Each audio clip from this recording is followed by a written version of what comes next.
So here we are today. We are going to talk about the Transformers Designer Roundtable Q&A that I was part of with a whole bunch of talented people from Hasbro.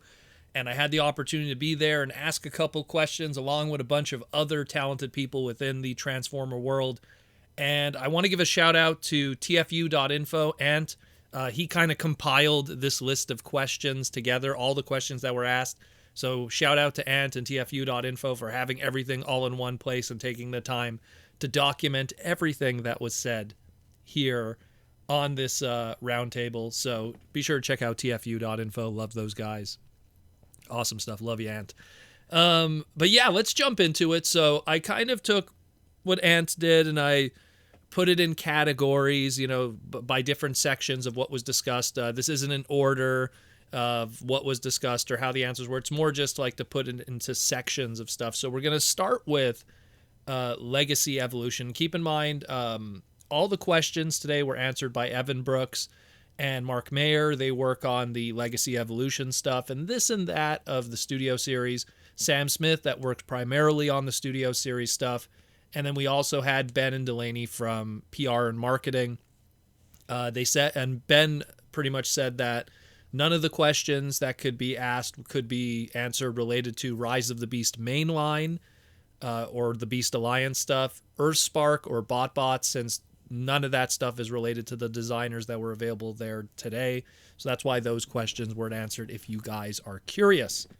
So let's jump into that. First thing is legacy evolution. One of the questions that were asked if Blaster was going to be getting his cassettes in the future, some kind of spy pack, much like what Soundwave got with Generation Select, some kind of box set. And Mark pretty much said they're trying to finish those mini collections. We love Steeljaw and Ramhorn. Mark is was considering even doing the double door cassette on Twincast, but there was just budget concerns, and also they really wanted to go for something that matches the accuracy of the show. And to make something with a bulging chest wouldn't meet that streamline of having that and how he looked in the Headmaster's cartoon. And combined with the fact that there was plans to have a toy accurate head also on the figure, but again, the toy accurate head sculpt, if anyone knows what Blaster's head sculpt looks like in the toy, it's different than the animation model. And again, the pursuit for having toy accuracy or show accuracy, everyone wants to have show accuracy, so that's kind of what they were going with, and that's the head sculpt that we got in the end with the smirking face. Mark talked about Skyquake and how Skyquake and his final design, we're talking leader class Skyquake here from Legacy Evolution, his final design was really due to them learning from the fan reactions of how they were handling the prime characters of RC and Bulkhead, which were early Legacy releases last year. So they pretty much had that time to look at fan reaction and then make those last minute changes that they felt would work best for this. And that's why we have a Skyquake today that is a amalgam of a lot of different kinds of Skyquakes instead of being slavishly loyal to just that Transformers Prime version. And in my personal opinion, I'm happy for it. I love UK Skyquake and Machine Wars, that mold for Starscream. Kind of have a bit of nostalgia for it, so maybe it's just my own bias, but I'm happy they went with that direction. And it'll give them a lot of opportunities for repaints and retools in the future, and we all know how that's going to go. Then we had the question of which universes would they like to tap into if they could. And each individual on the stream here was asked that from Hasbro, if they could tap into one universe. And BMAC pretty much said he'd just love to see a G1 Sea Spray again, so obviously more G1. Evan says they've never touched Energon yet, so it'd be kind of due for some updates of the Energon Superlink designs. Mark would really love to do something Machine Wars related. He really wants to do a Blue Jet Megatron or a Megaplex, so pretty awesome there. And then Sam Smith was going for, hey man, Rescue Bots. Let's do a Rescue Bots Blades, in a Generation style. That'd be pretty cool too. I have to say though, I'm happy to hear those answers that all of them are obscure stuff. I get a feeling Mark's going to get his Machine Wars wish because again, with that Skyquake, there's going to be a Starscream at some point for sure. And I'm pretty sure even something like Needle Nose that attaches to him. Yeah, we could do the Predator thing, but you could probably get a Machine Wars Megatron or Megaplex out of it too, with a little little bit of ingenuity. Next, we have a question here that was for Mark. The team got better with the extra heads and how the making ports on the toys and all the extra stuff and the parts and the pieces. It used to be in the past where Mark pointed out how when he was just doing coloring for the toys, he would see how many times on the molds there was always extra heads for planned repaints or retools in the future with these molds, and a lot of them never got used. A lot of them. And that was before he was in the position that he was in as a designer. So he's trying to make sure today that a lot of those extra parts and pieces don't go to waste and they don't end up on the cutting room floor. And one good example of that we saw in recent was the recent Leader Class Galaxy Shuttle, that was a head from before he was working as a designer, and he was able to rescue that head from that mold from Siege and make it happen. So they're going to try to make sure that that never happens again, and all those extra head and pieces get used in some shape or form. There was the question of a possibility for accessory packs in the future, primarily because while we have a core class Starscream with null rays, a core class Thundercracker now with null rays, but our Skywarp comes with the tuning fork, if you will. And would there be an accessory pack that might come with those null rays for Skyquake or something, for Skywarp, or something like that? And BMAC said it comes up a lot. They'd love to do accessory packs. It's just fine. It's hard to find a place for it in retail. There's just a possibility if they do want to just give Skywarp his null rays, they could just re-release Skywarp now with the null rays instead. So that's something that's probably how they're going to do it. I mean, the last accessory pack we saw technically was through Target with the red cog, and I don't know if that was received very well. Every photo I saw of people with their stock in their stores, there was a lot of them left over. Granted, red cog is 8 per case. He's a standalone case, and he's not exactly a top-tier character, and the accessories really are the selling point. So maybe that also had something to do with it, but I mean, we'll see. We will see in the future.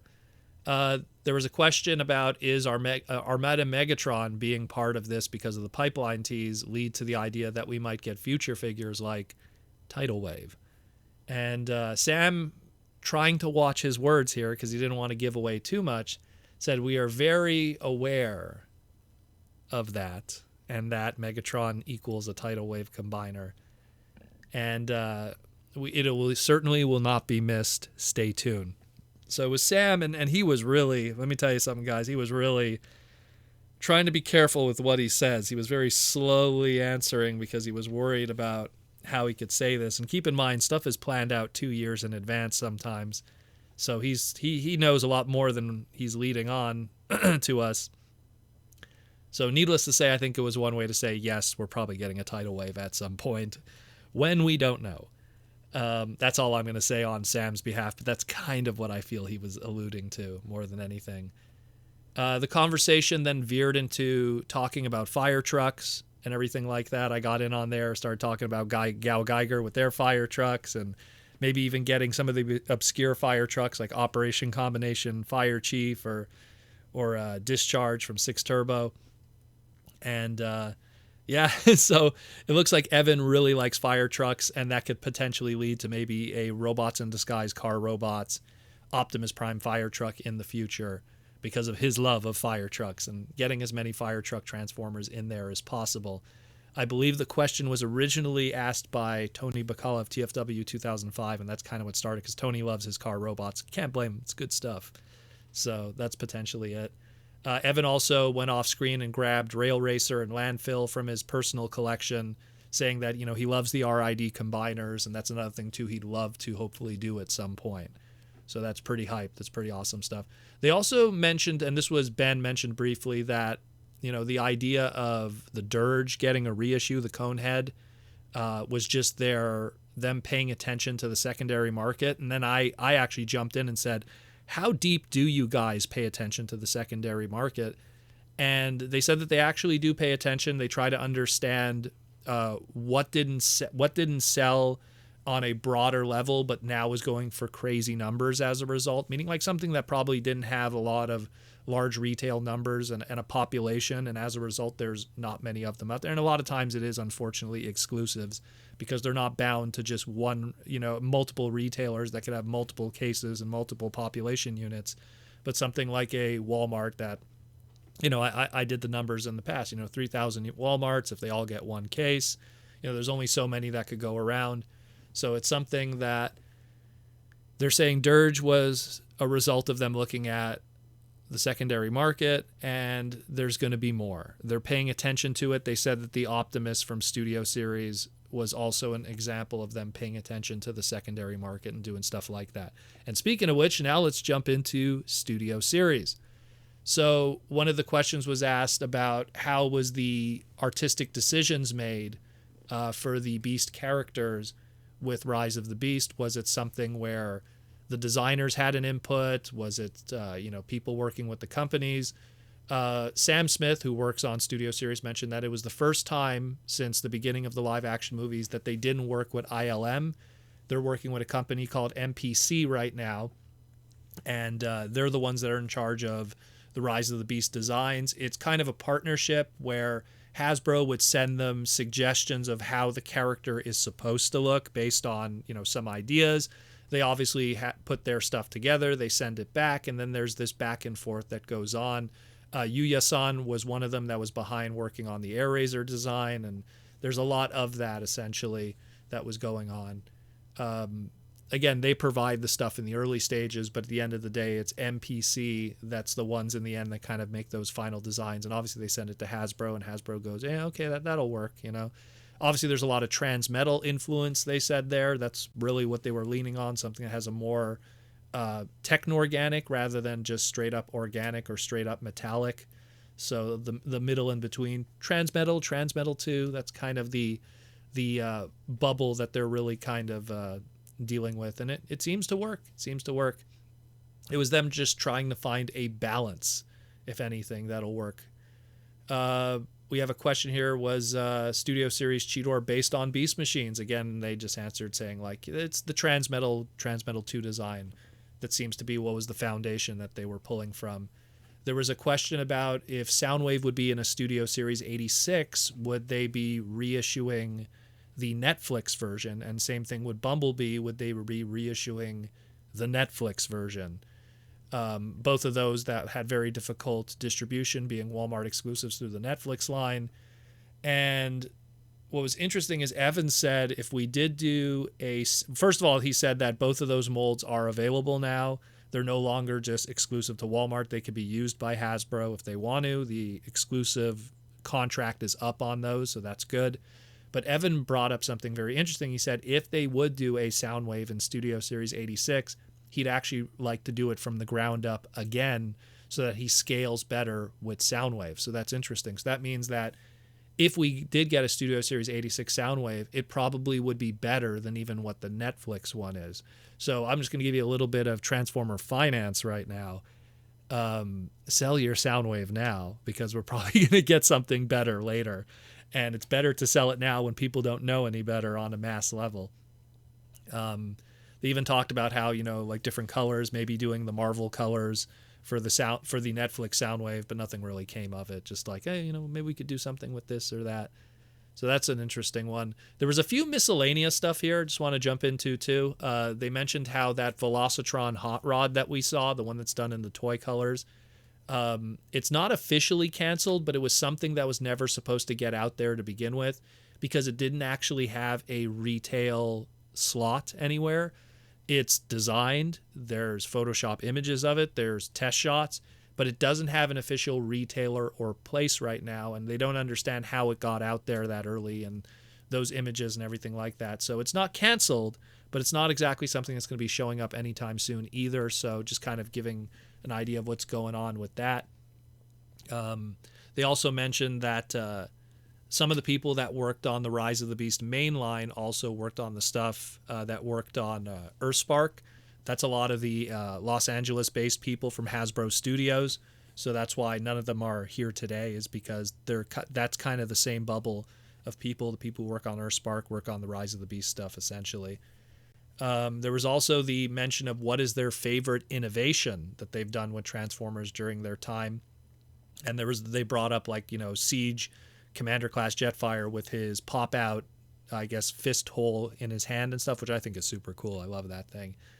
Evan mentioned how Siege Hound, he was very proud of how, like, the legs become the side of the car and the standardization of articulation.